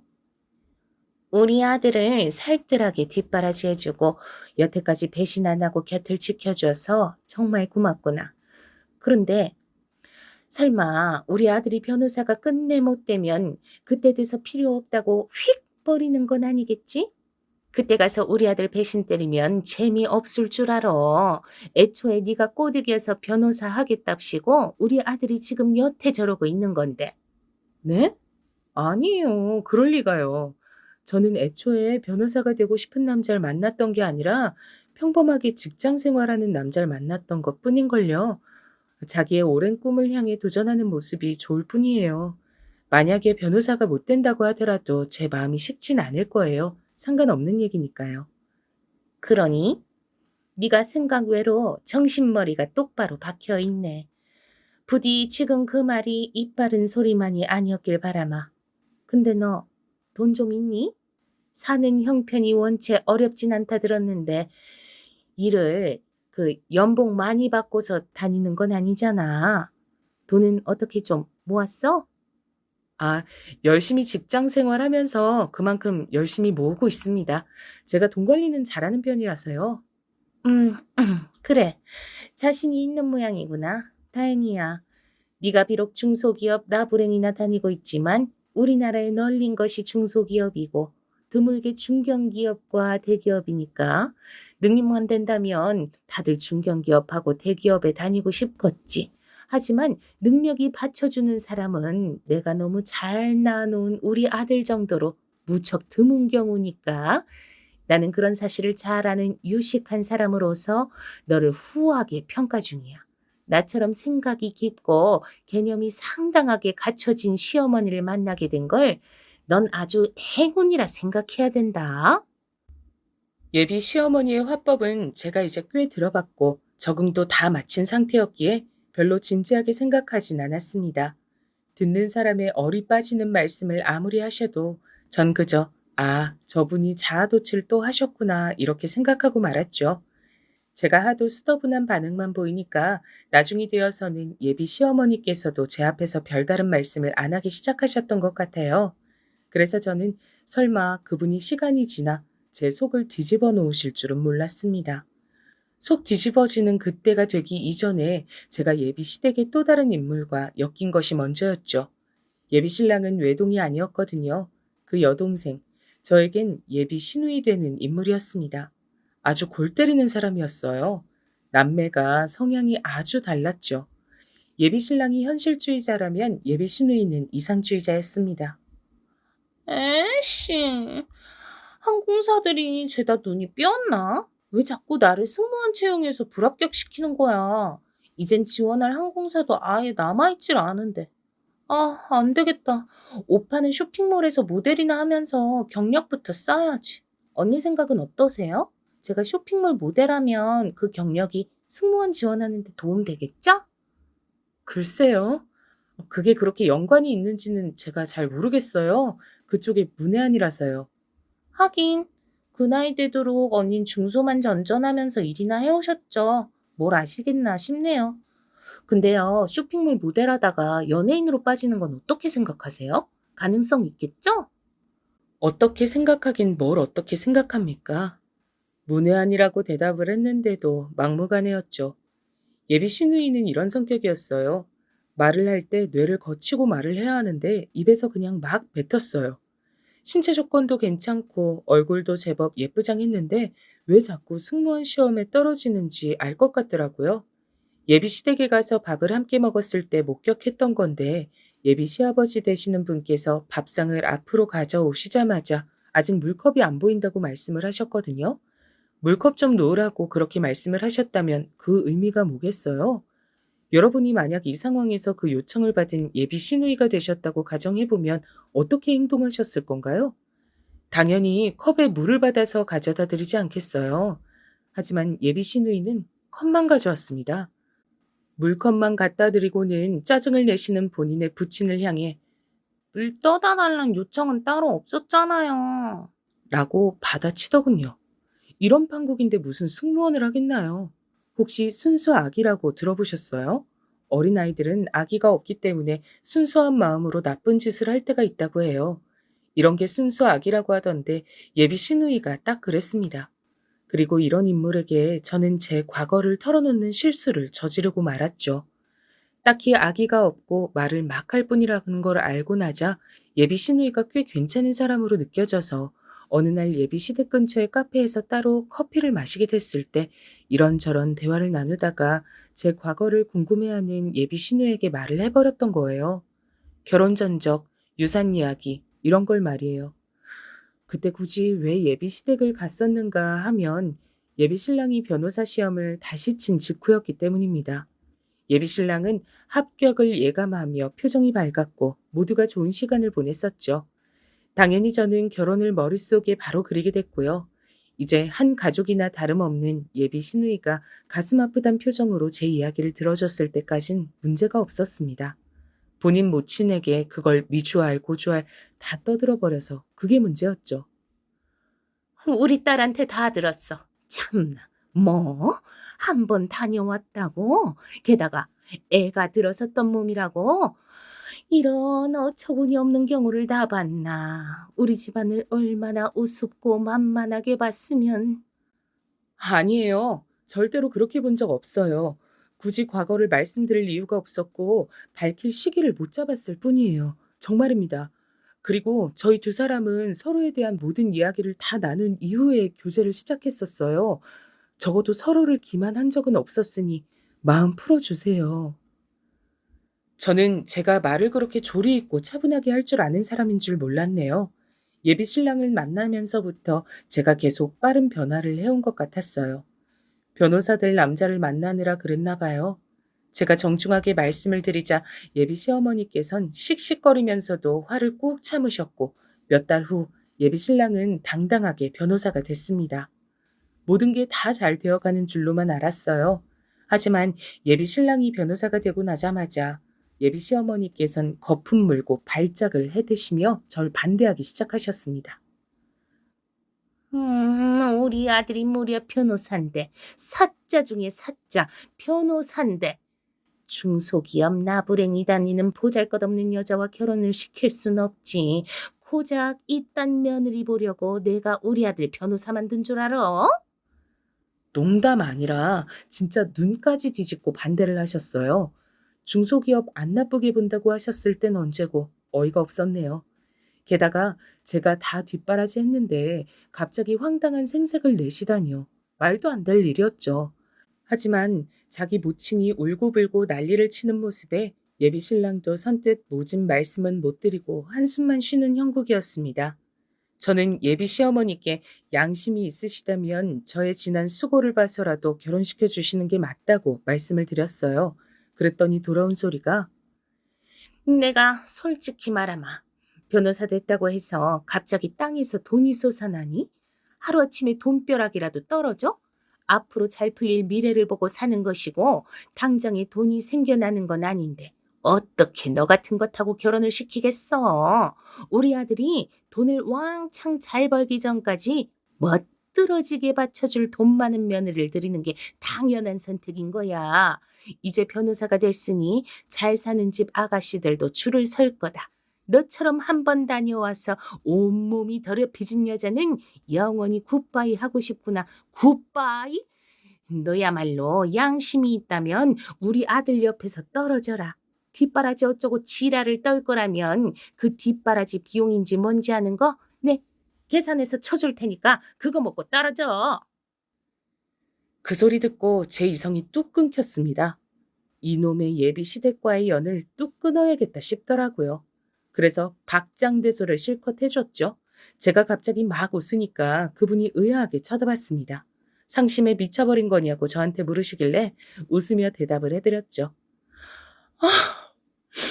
변호사 될 아들의 제목도 못 알아보셨던 동태 눈깔 주제에 말은 청산유수로 하시는 게 너무 신기하고 재밌어서 좀 웃었습니다. 저 그냥 중소기업 나부랭이 다니는 건 아니에요. 연매출 300억 정도 나와서 아주 쏠쏠한 곳이거든요. 말하는 꼬라지 학원. 이제야 본색을 드러내는구나. 네가 계산이 안 되는 모양인데 거기가 연매출이 30억이든 300억이든 네 월급은 최대로 받아봤자 300만 원인데 대관절 무슨 소용이란 말이니. 대감집 노비가 자기가 양반인 줄 아는 모양이야. 저 노비 아니고 양반 맞는데요. 가만 보니까 제가 여태 말씀을 안 드렸네요. 회사가 부모님 회사예요. 대표가 저희 아버지시고요. 저는 낙하산으로 들어왔습니다. 머리 똑똑한 친언니가 있어서 앞으로 회사 망할 일 절대로 없고요. 저는 앞으로 낙하산 타고 쭉쭉 올라갈 예정이에요. 모르긴 몰라도 변호사로 대성하는 것보다 제가 낙하산 타고 올라가는 게 훨씬 더 돈이 보이는 길일걸요? 뭐라고? 그게 다 무슨 소리야? 부모님 회사? 그럼 네가 다름 아닌 부잣집 아가씨였어? 에이, 아가씨라뇨. 한 번 다녀와서 온몸이 더럽혀진 사람한테 아가씨라고 해주실 필요 없어요. 그리고 앞으로 저랑 이렇게 대화 나누실 일도 없을 겁니다. 아줌마. 사람이 너무 큰 충격을 받으면 얼굴에 핏기가 싹 가신다는 걸 저는 그날 그분의 낯빛을 보며 깨달았죠. 거의 기절하시기 일보 직전이었고 다리에 힘이 풀리신 뒤론 제 바짓가랑이를 붙잡고 매달리셨어요. 횡설수설 잔뜩 하시면서 저에게 그간 실언을 했다고 막 그러셨는데 하나도 안 와닿았어요. 냉정하게 뿌리쳤죠. 예비 신랑에겐 다 얘기를 해줬고요. 그러고 양손 선택지를 내밀었습니다. 우리 변호사 나리께서 딱 선택해 주셔야겠어. 왼손은 나, 오른손은 네 엄마. 하나만 고르고 다른 손은 2번 다시 거들떠보지 않게야. 지금 선택해. 변호사가 된 이후로 기뻐 날뛰던 예비 신랑은 자기 모친과 저의 예상치 못한 마찰 때문에 피골이 상접한 모습이었죠. 내밀어진 제 양손을 보며 고심하던 예비 신랑이 한쪽을 골랐습니다. 나 왼손잡이잖아. 근데 어떻게 왼손을 외면하냐? 모두가 오른손을 쓸 때 당당하게 왼손을 쓰는 남자. 그게 바로 나야. 저라는 선택지가 오른손이었다면 어떻게 나왔을지 궁금해지는 답변이었습니다. 아무튼 그 대답을 듣고 안심하는 제 자신을 느끼며 제가 이 남자를 무척 사랑하고 있다는 사실을 재차 깨달았죠. 저희는 결혼에 꼴이냈습니다. 아들이 장가를 잘 갔는데도 기뻐하지 못하고 완전히 소외된 채 울부짖은 한 분이 계셨고요. 아니야. 내가 아들 며느리한테 외면받고 사는 사람일 리가 없어. 이렇게 볼품없이 초라한 게 나을 리가 없다고. 이렇게 되면 주변에다가 자랑을 못하잖아. 자랑을 못하다 뿐이야. 온갖 수군거림을 다 듣는 신세가 됐는데 나 이제 앞으로 어떻게 살라는 거야? 부잣집 며느리, 변호사 아들 이걸 내가 왜 전부 놓치고 살아야 하는 건지 나는 당체 이해가 안 돼, 이해가. 대성통곡을 꽤 오래 이어가셨지만 저는 들은 척도 안 했습니다. 예비 신랑, 아니 제 신랑도 마찬가지였고요. 집안에 변호사가 들어와서 든든하다며 친정 부모님께선 쌍수를 들고 환영하셨죠. 친정언니 또한 회사를 운영하는 집안인 만큼 변호사가 있다는 것만큼은 좋은 게 없다며 저에게 결혼 잘했다고 얼마나 칭찬을 해줬는지 몰라요. 그리고 제 신랑은 자기 처가한테 최고로 사랑받는 인물이 되었답니다.